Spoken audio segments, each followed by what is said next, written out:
atin hong pinag-uusapan ngayon pong hapong yan. Okay, ano ho ang mensahe pinapaabot ho dito?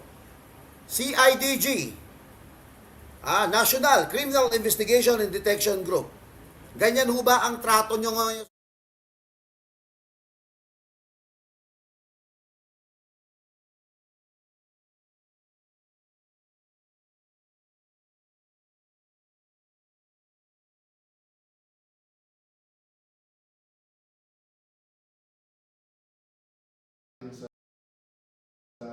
Media sa Luzon, Visayas, Mindanao, sa ating mga overseas workers, sa mga Pinoy na talagang sa inyong balikat. Ngayon umaasa ang ating ekonomiya. We love you, we will be fighting for you. I have received a lot of messages from OFWs. Ang main concern ay corruption. So let me start there. Kanina po, yung verse na ating pong binanggit, yung nagsasabi na therefore you will know the truth and the truth shall set you free. So doon tayo mag-umpisa. Gaano ka-importante ang katotohanan? So babalikan ko lang po, no? We discussed one time why God has to be in the conversation and why we have to be on God's side. We're not talking about God being on our side kasi self-serving yun. Ang sinasabi natin, hindi siguro tama sabihin, nasa likod ko ang Panginoon, nasa likod ng kalaban ko yung Panginoon, nandun yung Panginoon sa 11, nandito yung Panginoon sa 13. I think safe na sabihin na ang Panginoon ay Panginoon ng katotohanan. So dapat doon tayo sa Panginoon. What I'm saying is biblical principles, di ba? Parang sinabi mong gravity, di ba? Or parang sinabi mong kung anong itatanim, yun ang ating aanihin. I mentioned biblical principles because we have to have a starting point so that although we disagree, we can agree on the goal. So kanina, I talked about truth. Can we agree that whether we talk about the parliamentary tool of walkout or we do the parliamentary tool of having no quorum, there have to be an objective. And the objective has to be truth. So sabi namin, tinitira, ginagawa ng paraan na hawakan sa liig ang Senado. Kaya iniisa-isa ang mga membro ng majority. At sabi naman ng kabila, hindi legal, hindi moral, kung ano-anong dahilan na huwag magkaroon ng online. Of course, tinawagan na hypocrisy dahil kay Senator Trillanes man, kay Senator De Lima, or sa maraming pagkakataon, yung mga tumutulig sa ngayon, senador man sila o dating senador, once upon a time, pinopose nyo rin yan. But can we agree that whether we walk out or whether there's no quorum, we're fighting for the truth. So the question is, what is the truth and how do we get to the truth? So pag sinabing, eto totoo, si XYZ ang guilty sa flood control. Sinabi naman ng kabilang grupo, hindi, si ABC. Malay nyo po, in the end, it's not A, but it's B and C. And it's not XYZ, but it's Y and Z. And then kasama si W. So, the hearing, maging po hearing yan sa Ombudsman, sa DOJ, or Blue Ribbon Committee, are instruments to get there. But it is human instruments, kaya hindi siya perfect. So, dun sa nagsasabing magtrabaho tayo, we agree. Yung nagsasabing na delay ang trabaho, we disagree na yung bagong majority. We point to all of us, including the minority, you have the wrong priorities. The last Blue Ribbon hearing was in January. And from January to present, there have been a lot of developments. The last time we heard from DBM, DOJ, DPWH, many agencies, umiba-iba na po ang mga statistics na binibigay sa atin. For example, nung unang privilege speech ni Senator Lacson, ang sabi niya, ilang daan yun na ghost project. And then lumiit na lumiit. DPWH, I think, confirmed this until now, did not come out with the actual numbers when I suggested, even last year sa budget hearing, utusan lahat ng district engineer, una ng picture ang project, kung zero yung project at bayad na, edi ghost yun. Kung meron project, edi hindi ghost yun, pero baka substandard, meaning, may project pero hindi tama yung pagkagawa. So we have to sort out all of these facts. Kasi garbage in is garbage out. Eh. When we talk about the law, you have to have the facts that you will apply the law to. So, ang question, sabi ayaw pigilan yung Blue Ribbon Committee. Pero before magpalitan, ang puntirya ay partial report. So, nasabi ko na po ito mismo sa Senado. Impartial, not partial. So, partial report doesn't mean na pumapabor kay kanino, but it means kalahati pa lang to, o 1/3, or 60%, 70%. Mahirap magbigay ng partial report kung meron kang additional information that is already available. At sa katulad nitong flood control na lahat ng tuturuan, lahat pwedeng maputikan, napaka-importante na ipakita na tatapusin natin to na buong buo. So, madalas namin pag-usapan sa minority noon at majority ngayon. Bakit kapag ka isang senador na kalaban nila, kalaban ng Malacanang, kalaban nung 11 ngayon, pagka meron pong sinabit na amendment, yun po daw ay insertion. Pero pag sa kanila, amendment daw po iyon. Pagka sa minority po, ang sinasabi, huwag kayo mag-attend ng hearing or mag-inhibit kasi nabanggit kayo. Pero pag sila, bawal banggitin. So it's the first time again that we will have a hearing that we will be inviting different guests and they will be free to talk. Does that mean that everything they say is 100% true? No. That's why we will test that with cross-examination. But we have to hear out people and follow the evidence. No? So ulitin ko po, we're talking about the truth. For so long, ang pinag-uusapan yung impeachment ng Vice President of the Philippines, Sara Duterte.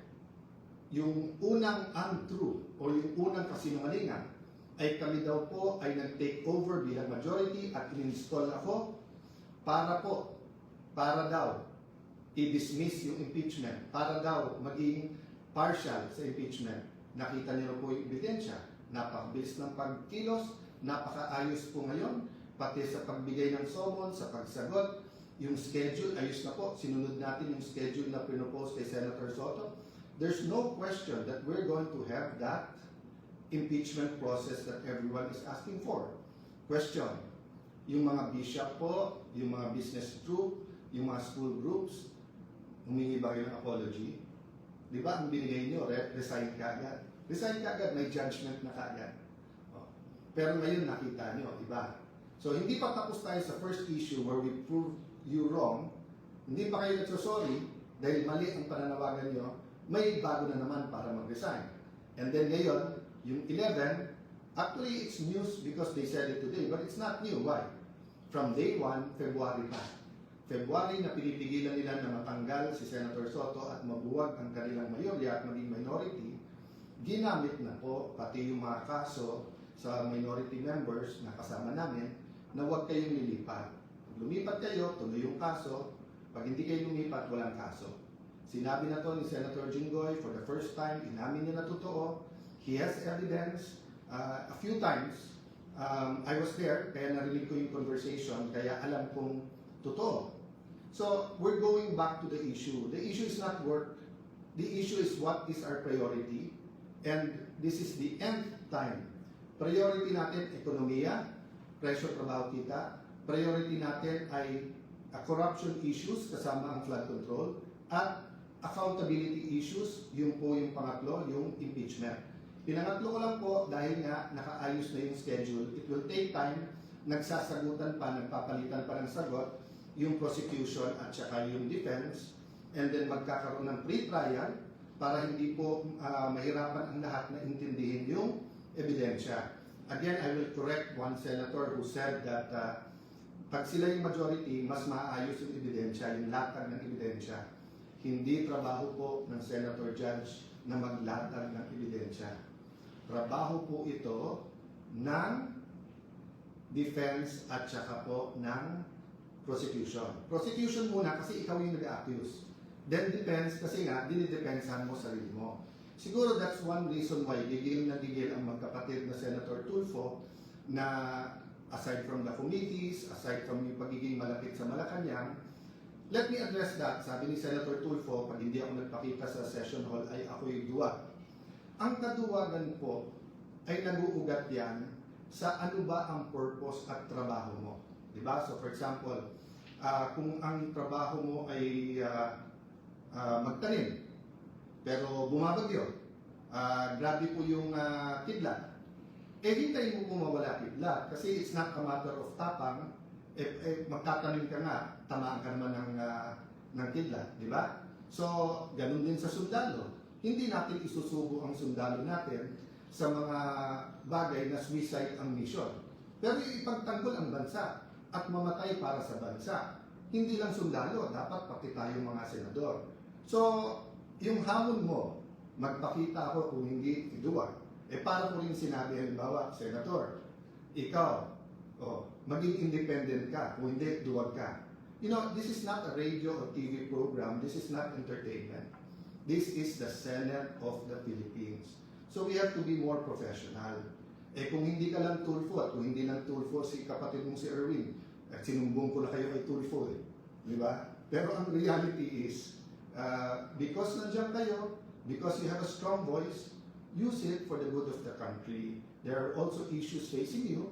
So you ask Joel Villanueva, you ask Jingoy Estrada, you ask Chis Escudero to face it squarely.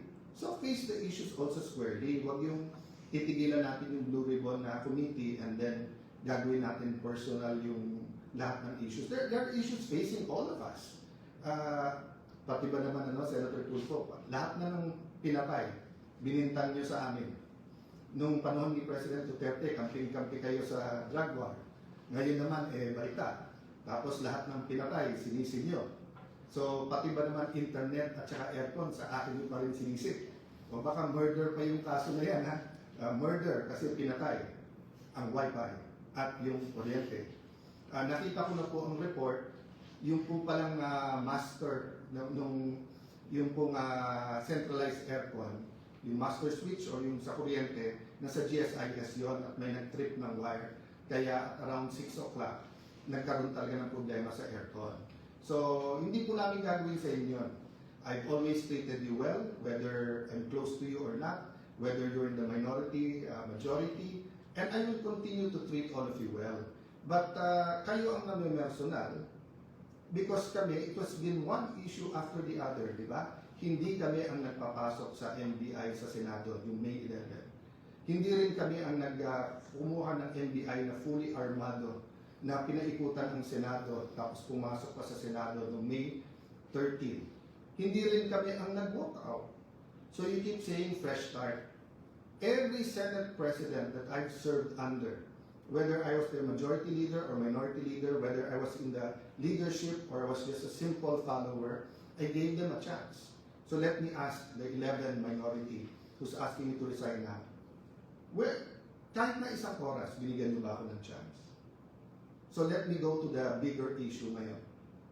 Yung pong dignidad, yung pong karangalan, yung pong honor ng Senate. Simple matters. Nabanggit ko na po ito before. Why do we get angry pag binastos ang ating flag? Bakit pagka hindi tumayo, pagka kumanta tayo ng lupang hiniram, ba't natin sinasabihan ang tao? Bakit po ang Kristiyano man o Muslim, pag hawak yung Biblia o hawak po ang Quran, ayaw natin po na, pwede mo sabihin, papel yun, mga pahina lang yun. No. But to us, those are holy books, di ba? To the Muslim, the holy book is the Quran. To the Christian, the holy book is the Bible. So it's more than just a piece of paper, whether softbound or hardbound yun. There's a symbolism that matters. So, na-shock ako sa sinabi ni Senator Lacson. Na-shock ako dahil yung 11 walang comment sa statement ni Secretary Remulla. Because napakaganda na ng usapan namin, first with the CIDG through informal and formal channels that susuko naman si Senator Jinggoy, dadalhin namin doon. And then afterwards sa labas, then yung dumating si Secretary Remulla, ang sabi niya, sige, kasi nga yung pamilya medyo they need to huddle kasi nga medyo emotional na. Pero pagdating sa hallway, nagbago. Diba? At sinabi ko nga, doon sa hindi nakakaalam dahil doon sa mga bata pa, masalimuot pero malalim ang history ng Senate ng Philippines.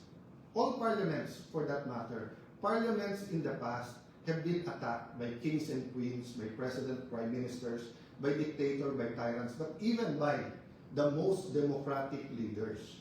That's why may mga privileges. So in the case of former Senate President Juan Ponce Enrile, dalawa lang ang posisyon noon, panahon ni President Cory. And everyone knows, at pasensya na po sa pamilya ni Senate President Salonga at President Cory, in our conversation, minsan nasabi ko, panahon ni Cory, panahon ni Salonga, I meant to say yung buong pangalan, but it was, a fast and a biglang turn eh. Kasi ibang-iba yung pag-usapan namin ni Secretary Remulla, who's a friend. That's why we try to keep it civil. But nung sinabi niyang doon mismo sa hallway, i-arresto, it's not about Alan. It's not about Jinggoy. It's not about what they can do. Na-shock din ako nung sinabi niyang, you lost that right when may nag-escape. Okay, first of all, it's not Alan's right or the Senate President's right. It is the right of the Senate of the Philippines. The Senate of the Philippines is different from the 24 senators and the SP. I never claimed to be the Senate. Diba? The Senate is the Senate. And it's a co-equal branch. So ang hinihingi ko naman lang sa lahat ng law enforcers, huwag niyong bastusin ang Senate. Bastusin niyo si Alan Cayetano, okay lang, tao lang naman ako eh. Diba? Ganun din, diba? When we criticize the President, huwag naman yung office of the President ang babuyin natin. May free speech tayo, but let's hold certain things sacred. Yung ang religion na hindi tayo pare-pareho ng paniniwala, nagbabatian tayo, di ba? Pag nakita ko si Brother Robin, sinasabi ko sa kanya, Assalamualaikum, which is a greeting sa ating mga kapatid na Muslim. Pag may mga special occasion like sa Eid, babatiin mo ng Eid Mubarak. At minsan, this last time, siya pa bumati kasi nga kung ano ng issues nangyayari that day, nakalimutan ko. So we honor each other and symbols matter to us. That's why nga, I was insisting, Sir, labas lang tayo ng pinto ng Senado. At siya naman po ay susurrender. Just to skip back and forth, no? Remember, Senator Bato did not escape. Mismong si Secretary Remulla said, that day, wala naman silang hawak na warrant at hindi naman sila nandun para arrestin siya. So he's free to go. But, I didn't feel like arguing that time because that wasn't my point. Senator Jinggoy was not asking for protective custody or sanctuary. So baka nandun nangyari yung miscommunication. But pagdating sa elevator, nakapag-usap kami ni Secretary John Vic, so more or less nagkaroon ng paglilinaw. Sa kanyang press con, sinabi niya yung mga opinion niya. But I disagree with that, but I won't disagree with it. I disagree with it, but I won't argue. But dun lang ako nagtaka. Senator Lacson may sinabi pang mabigat, yung iba, wala man lang nagsalita. Si Senator Win, gusto maging Senate President. That would have been his chance. Umakyat, minority, majority, at sabihin, Sen, hindi issue si Jinggoy. How you respect the Senate premises and how you will process his arrest is more important to all of us. That's why I was emphasizing, marami akong pwedeng gamitin na example. Bakit ko ginamit yung sa the great statesman and the great Senate President Salonga? Because Senate President Salonga was put in jail. He was injured in Plaza Miranda. Former Senate President Enrile, he wasn't Senate President yet then, was Minister of National Defense. He issued some of the arrest orders. And despite na halos kahit anong gawin ni President Cory noon at kahit anong sabihin kasi talagang sa tao sobra yung pagmamahal, ano sinabi ni Senate President Salonga? Not here. Tapusin niyo yung sesyon. Pasalitain niyo muna. Sabi nila, hindi, kasi pagka below 6 years, pwedeng huluan. Yung pong kinasok kay Senator Enrile na rebellion complex with murder was non-bailable. Diba? So, yun po ang pakiusap ko. Huwag natin idamay yung mga institusyon, diba? DOJ, Ombudsman. We'll have issues with who holds the office. But we have to be mature enough, rational enough, professional enough to protect the image, to protect the dignity of these institutions. So sabi ni Senator Lacson, ng minority, hindi daw nila pinipigilan po yung hearing sa Thursday. But if you look at their statements, isa na lang makuha nila o mabawas sa amin, they can get the committees na. Now, whether sila nagsabi niya o yung unofficial spokesperson. I received a letter today from Senator Lacson, belated happy birthday. Sabi niya, I greet him every year kasi ka-birthday niya ang mom ko at ka-birthday niya then si dating governor at ngayon vice governor Singson ng Ilocos Sur. So magkaka-birthday yung tatlo, kaya natatandaan ko pareho. So kahit na magkaiba kami ng opinion, binabati ko yung parate. So sabi po ni Senator Lacson, this refers to the notice of the 9th hearing of the committee, of the Blue Ribbon Committee. But the last paragraph, second to last, I raise this matter as it is determinative of how the committee can legally constitute a quorum, entertain motions, or validly ask questions during the scheduled hearing, among other concerns. So tinatanong niya kasi kung constituted na dahil wala pang mga membro yung minority. Paulit-ulit po kami sa section 19 ng rules.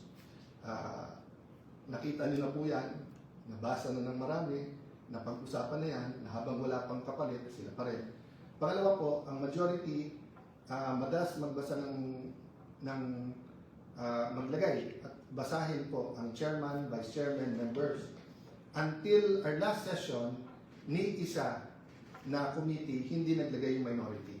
Hindi ko alam kung talagang ginagawa lang sadya or talagang naniniwala sila. Kasi sabi nila, isang araw lang daw ako, isang linggo lang. Ako, I agree with them. I don't agree na isang araw lang, but I don't know. From the start, I told everyone, I leave it up to God. I'm at your disposal. Magpakita yung 13, alis ako yan. Di ba? It's a walk of faith. Walking dead nga eh. Bakit? Kasi from the start, target, ibalik sa kanila yung 13. Whether it's Win Gatchalian, whether it's Tito Soto, kung sino man sa mga kagalang-galang na senador sa minority, kung may katanggap-tanggap sa kanila sa amin 13 o wala, nasa sa kanila yan. Di ba? But ang point ko is, kayo ang hindi nagbasa ng membro nyo. Then sasabihin nyo, ba't hindi nagtatrabaho? Tapos pag mag-schedule ng hearings, meron naman eh. Nag-hearing na yung mga BICAM ngayon, nag-hearing. Yung Ways and Means, nag-hearing. Hindi naman kayo nagtanong eh, kung bakit walang minority. Bakit sa Blue Ribbon, marami kayong tanong. Di ba? So, ang importante dito, lumabas yung totoo. Kaya nga inimbita na lahat ng membro ng minority, lahat kayo welcome. Napaka-importanting hearing ito. Sana hindi isang hearing lang. Napakaraming ibang issue.